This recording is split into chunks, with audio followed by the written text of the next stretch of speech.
చేశారు. అధ్యాయము 11వ వచనంలో దేవుడు ఎంత చక్కటి మాటలని దేవుడు ఇక్కడ సమకూరుస్తుంది. చూద్దాం. దేవునికి స్తోత్రం. 29వ అధ్యాయము 11వ వచనం. నేను మిమ్మల్ని గురించి ఉద్దేశించిన సంగతులను నేను ఎరుగుదును.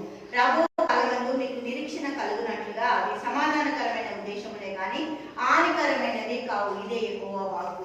నీకు హాని చేయడానికి ఎక్కడ కూడా అవకాశము ఏ అపవాదికి ఆయన ఇవ్వట్లేదట. దేవుడికి మహిమ కలుగును గాక. ఎందుకు? ఆయన చాలా చక్కటి కార్యాలు చేయడానికి నిన్ను దేవుడు ఆశీర్వదించి దీవించి కావలసిన ప్రతిదాన్ని సమకూరుస్తున్నట. ఇర్మియా 30వ అధ్యాయము 18వ వచనం చూద్దాం.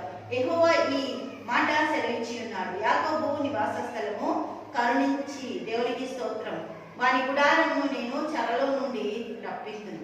అప్పుడు దేవునికి స్తోత్రం, అప్పుడు పట్టణం దాని కొండ మీద కట్టబడింది. నువ్వు ఈరోజు దేవుని సన్నిధిలో కూర్చుంటే దేవుడు నిన్ను బహిరంగంగా ఆశీర్వదిస్తాడంట. రహస్యంగా నువ్వు ప్రార్థించిన ప్రార్థనకి దేవుడు బహిరంగంగా జవాబిస్తాడంట. కొండ మీద పట్టణం మరుగై ఉండదట. ఎందుకు?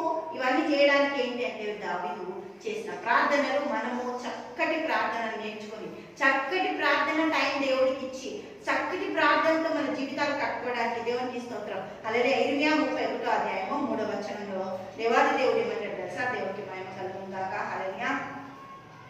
చాలా కాలం క్రిందట యెహోవా నాకు ప్రత్యక్షమై ఇట్లా నేను శాశ్వతమైన ప్రేమతో నేను నిన్ను ప్రేమిస్తున్నాను కనుక నీ ఎడల కృప చూపుచున్నాను. విడవక శాశ్వత కాలం నుంచి శాశ్వత కాలం వరకు, మొదటి నుంచి అంతం వరకు నేనే ప్రేమించేది. ప్రేమించడానికి ఎవరు ఎక్కడ అవకాశం లేదు. నేను ప్రేమించే దేవుని. కాబట్టి నువ్వేం చేయాలంటే హల్లెలూయా. ఇర్మియా 33వ అధ్యాయము 3వ వచనం. గూఢమైన సంగతులు నీకు నేను బోధిస్తాను. అందుకు నువ్వేం చేయాలి? ప్రార్థించాలి. ప్రార్థన శక్తి పొందుకోవాలి. దేవునికి మహిమ కలుగును గాక. హల్లెలూయా. ఇర్మియా 33వ అధ్యాయము 3వ వచనం చూద్దాం. హల్లెలూయా. నాకు మొరపెట్టుము, నేను నీకు ఉత్తరమిచ్చేదను. నీవు గ్రహింపలేని గొప్ప సంగతులను, గూఢమైన సంగతులను నీకు తెలియజేయదు. ఇవన్నీ కూడా జరగడానికి ప్రార్థించే శక్తి కావాలి. ప్రార్థన ఆత్మ. దేవునికి స్తోత్రం. హల్లెలూయా. ప్రార్థన బలము దేవుడు మన జీవితాల్లో ఎంతగానో విస్తరింపజేస్తుంది. దేవునికి మహిమ కలుగును గాక. తండ్రి యేసయ్యా, నీకే వందనాలు, స్తోత్రాలు. గొప్ప దేవ, అద్భుతంగా, ఆశ్చర్యంగా నీకే స్తుతులు, స్తోత్రాలు. ప్రార్థన శక్తిని బిడ్డలకు దయచేయి. ఎక్కడ వాక్యం వింటున్నా ప్రభా నా తండ్రి, నీ బిడ్డలు నా తండ్రి నింపు, బలపరచు, ఆశీర్వదించు.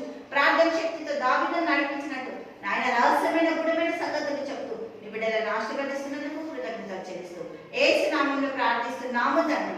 ఆమేన్, ఆమేన్, ఆమేన్.